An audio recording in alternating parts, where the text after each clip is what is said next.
Hello students, कैसे हैं आप सभी लोग। हम लोग कर रहे थे जालक बिंदुओं के बारे में। जालक बिंदुओं के बारे में थोड़ी जानकारी मैं आपको दे चुका था। किसके बारे में बता चुका था? हम लोग कोण के बारे में बता चुके थे, जहां मैंने आपको दोनों प्रकार के कोने बता दिए थे। किस किस तरीके के हम लोगों ने घनी कोना दे दिया था। अब बात आती है दूसरे प्रकार के षटकोणीय कोना। दूसरा प्रकार का कोना कौन सा है? षटकोणीय कोना। षटकोणीय कोना क्या होता है? किसी भी षटकोण का कोना क्या कहलाएगा? षटकोणीय कोना। किसी षटकोण का कोना षटकोणीय कोना कहलाता है। षटकोणीय कोना कहलाता है।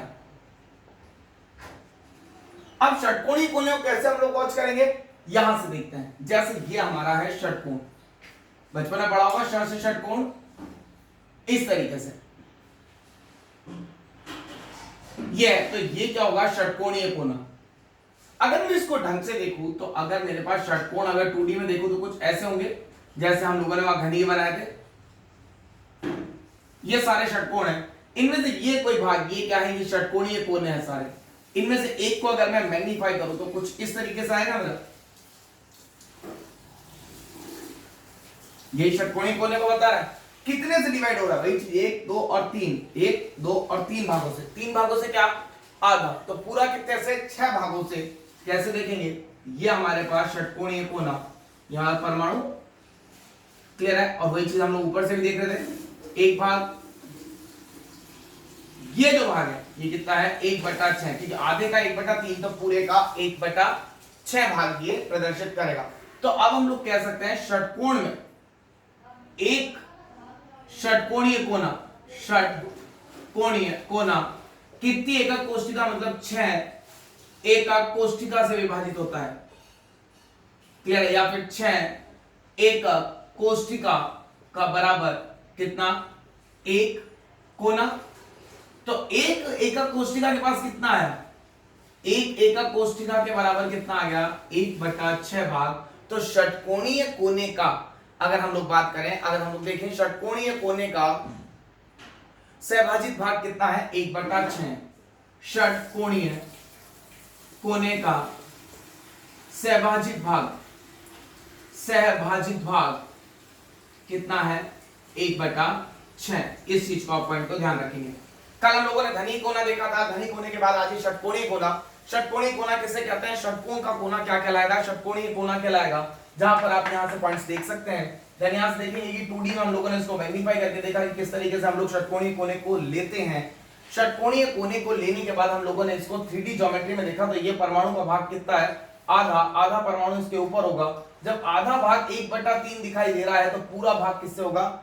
1/6 से। तो मैंने बोला कि 6 षटकोणीय आपके एक षटकोणीय कोना कितनी एकक कोष्ठिकाओं से विभाजित होता है? 6 से। तो एक एकक कोष्ठिका के पास कितना आया? 1/6। आई थिंक आप सभी को ये समझ में आ गया होगा। नेक्स्ट हम लोग आगे देखते हैं दूसरा जालक बिंदु।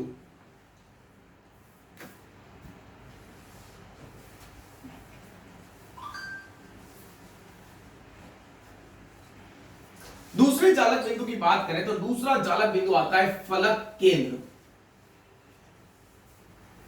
दूसरा जालक बिंदु आएगा, कौन सा आएगा? फलक केंद्र। फलक केंद्र किन्हें कहते हैं हम लोग? फलक केंद्र। फलक केंद्र, फलक क्या होती है? किसी भी क्रिस्टलीय संरचना की बाह्यतम समतल सतह क्या कहलाती है? फलक कहलाती है। तो हम लोग अगर यहां देखें डेफिनेशन, किसी क्रिस्टलीय संरचना की बाह्यतम समतल सतह फलक को प्रदर्शित करती है। आइए देखते हैं कैसे। मैंने एक संरचना ली, घनी है।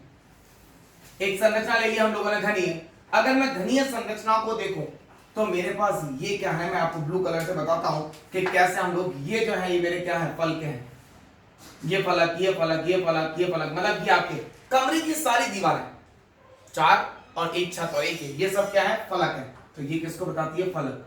फलक का, किसी भी प्रकार की फलक का केंद्र क्या होता है? जहां उस संरचना की फलक के विकर्ण आपके एक दूसरे से टकराते हैं या फिर एक दूसरे को काटते हैं। कैसे? मैं इस फलक की बात करूं तो मेरे पास ये कुछ इस तरीके की आएगी फलक। ये विकर्ण कहां पर कट कर रहे हैं एक दूसरे को? इस पॉइंट पर, तो ये क्या हो गया पॉइंट मेरा फलक का केंद्र। ये पॉइंट क्या कहलाया मेरा फलक का केंद्र, और यहां से ये सर्कल। क्लियर है? और ये क्या कहलाया फलक केंद्र का परमाणु, फलक केंद्र का परमाणु। अब अगर मैं इसको 2D में देखूं तो मेरे पास क्या है, ये मान लीजिए ये फलक है। क्लियर है? अब मैं इसको यहां से रखूंगा, आधा परमाणु तो बाहर होगा और आधा इसके अंदर की साइड में जाएगा।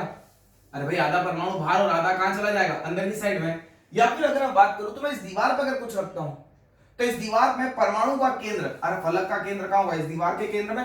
तो ये मेरा आधा परमाणु तो यहां आएगा, आधा मेरे पीछे की साइड में आएगा।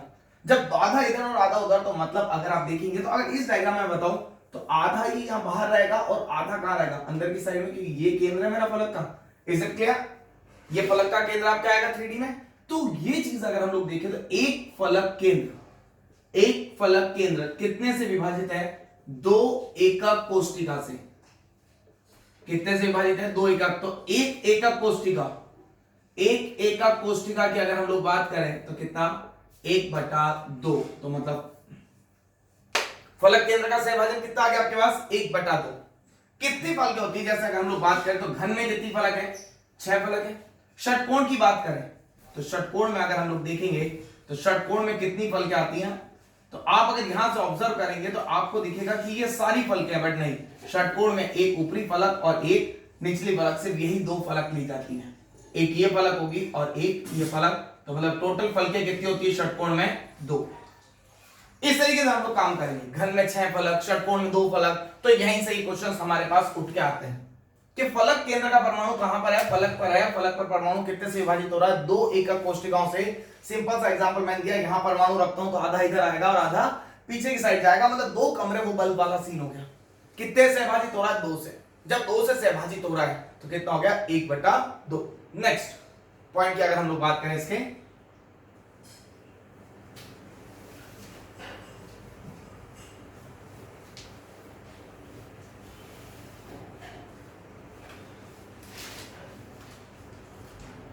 फलक केंद्र के बाद आता है कोर केंद्र। अब बात आती है हमारे पास कोर किसे कहते हैं। कोर का मतलब होता है ये जो लाइनें चल रही ऊपर, जहां वह आपकी क्या करे, 2 फलकों का संगम रेखा, जहां 2 फलक आकर एक दूसरे से संयोजित हो, 2 फलकों की संगम रेखा क्या कहलाती है, कोर कहलाती है। जैसे यहां डेफिनेशन, 2 फलकों की संगम रेखा कोर को प्रदर्शित करती है, कोर को प्रदर्शित करती है। कैसे, पॉइंट की बात करें,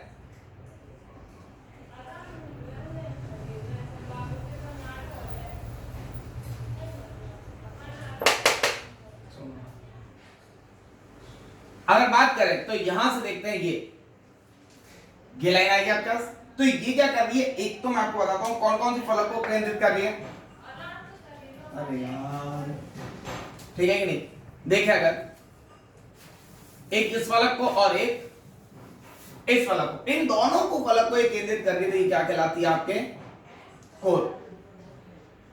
ये क्या कहलाती है, कोर। तो मतलब एक इस फलक और एक इस फलक को, तो कोर की संगम रेखा, आपके फलक की संगम रेखा क्या कहलाती है, कोर। अगर मैं देखूं तो यहां पर अगर मैं परमाणु रखता हूं तो ये क्या कहलाएगा मेरा, कोर केंद्र का परमाणु। ये कौन सा टाइप का परमाणु है, कोर केंद्र।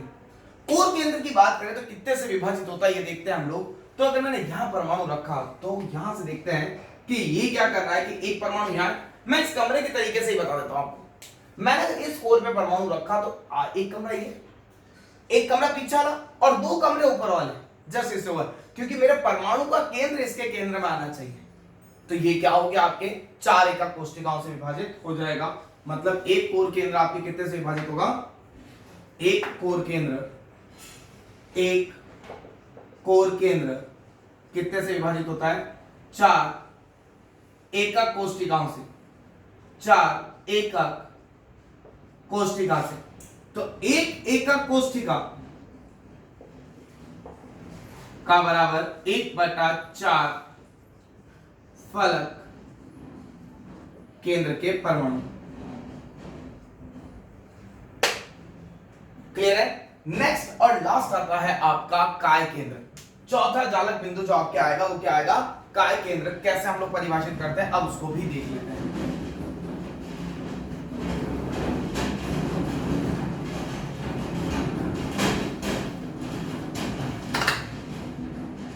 नेक्स्ट अगर बात करें तो लास्ट पॉइंट आता हमारा काय केंद्र।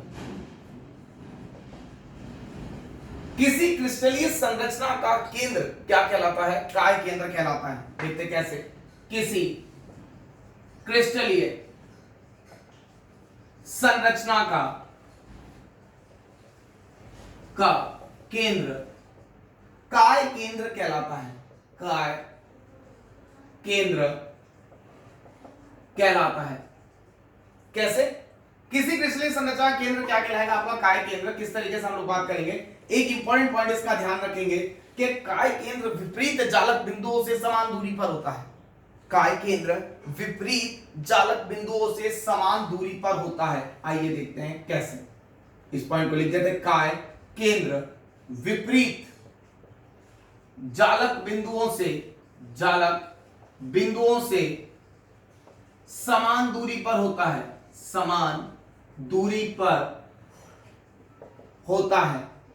कैसे देखते हैं, ये मेरा पास कोई भी मैंने घनी संरचना ले ली, घनी की बात कर लेते हैं, कोई भी संरचना ले ली हम लोगों ने, इसके केंद्र में मैंने रखा कि ये क्या कहलाता है आपका, काय केंद्र। ये क्या कहलाएगा आपका, काय केंद्र। संरचना का क्या कहलाएगा, काय केंद्र।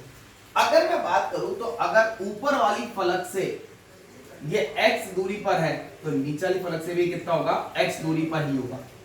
अगर मैं बात करूं इस वाली फलक से ये y दूरी पर है तो इस वाली फलक से भी किसको होगा, y दूरी पर होगा।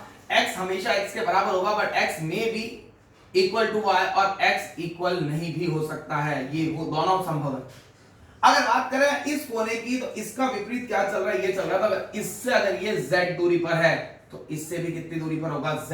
विपरीत हमेशा, एक वो तो एक ही है, एक ये फलक तो एक वो फलक, तो मतलब ये विपरीत जो आपके जालक बिंदु हैं वहां से क्या होगा, समान दूरी पर होगा। और काय एक ही केंद्र में आ रहा है, अरे काय का बिल्कुल बॉडी के केंद्र में आ रहा है। तो काय केंद्र की अगर हम लोग बात करें, काय केंद्र, एक काय केंद्र कितने, एक एकक कोष्ठिका से सहभाजित होता है। कितने एकक कोष्ठिका से सहभाजित हो गया, एक काय केंद्र एक एकक कोष्ठिका से सहभाजित होता है। तो ये था आपके जालक बिंदु। क्या पढ़ा हम लोगों ने, कोना पढ़ा। कोने में दो प्रकार के, घनीय कोना और षटकोणीय कोना। दूसरी बात हम लोगों ने क्या देखी, कोने के बाद इसके बाद हम लोगों ने इसको क्या देखा, ऑब्जर्व किया। अरे घनी कोना षटकोणीय कोने के बाद हम लोगों ने क्या ऑब्जर्व किया इसके अंदर, इसके बाद हम लोगों ने देखा था फलक केंद्र। फलक केंद्र के बाद हम लोगों ने देखा आपके कोर केंद्र, और कोर केंद्र के बाद देखा आपके काय केंद्र। लास्ट में एक बार फिर से आप लोग इसको उतार लीजिए, अच्छे से इसका स्क्रीनशॉट ले लीजिए, कॉपी में नोट कर लीजिए। काम की चीज है, शॉर्ट नोट्स बनते जा रहे हैं, चैप्टर ऑब्जेक्टिव की ओर बढ़ता जा रहा है। और अब हम लोग न्यूमेरिकल सेक्शन में चलेंगे इसके अगले सीन में। अगर हम लोग बात करते हैं इसके बाद तो पॉइंट देखते हैं हम लोग सीधा, एक बार सबको क्विक फ्लैशबैक लेते हैं हम लोग कि क्या क्या किया हम लोगों ने, कि कौन कौन से जालक बिंदु थे और उनका कितना सहभाजन था। ये सबसे इंपॉर्टेंट फैक्टर है आपका कि जालक बिंदु एवं उनका सहभाजन, जालक बिंदु और उसका सहभाजन कितना रहा। सबसे पहले अगर हम लोग बात करें तो जालक बिंदु हमारे पास था घनीय कोना। क्या जालक बिंदु था, घनीय कोना। इसका सहभाजन कितना था, 1/8। इसके बाद षटकोणीय कोना, षटकोणीय कोना, इसका सहभाजन था 1/6। इसके बाद आया आपके पास फलक केंद्र, इसका सहभाजन था आपके पास 1/2। इसके बाद आया आपके पास कोर केंद्र, इसका सहभाजन था 1/4। और फिर लास्ट में आया आपके पास काय केंद्र, इसका सहभाजन जो था वो था 1। ये थे आपके प्रमुख सहभाजन, किसके क्या है। नेक्स्ट सेशन में हम लोग इसके क्वेश्चंस के बारे में बात करेंगे। ये सारी चीजें आपको पढ़ी भी होनी चाहिए, रटी भी होनी चाहिए, समझी भी होनी चाहिए, तभी आप मेरा अगला सेशन क्वेश्चंस का अटेंड कर पाएंगे। अगर यह समझ में नहीं आई तो मैं कह रहा हूं आप कोई क्वेश्चन नहीं कर पाएंगे। ये स्टार्टिंग अब न्यूमेरिकल सेक्शंस की तरफ हम लोग चलने वाले हैं, ठीक है। तो आपको ये अच्छे से अच्छा करना, मैं आपको बताऊंगा मेडिकल एंट्रेंस एग्जाम में कहां-कहां से ऐसे क्वेश्चंस आए हुए हैं। Thank you so much for attending my class. Have a nice day to all of you.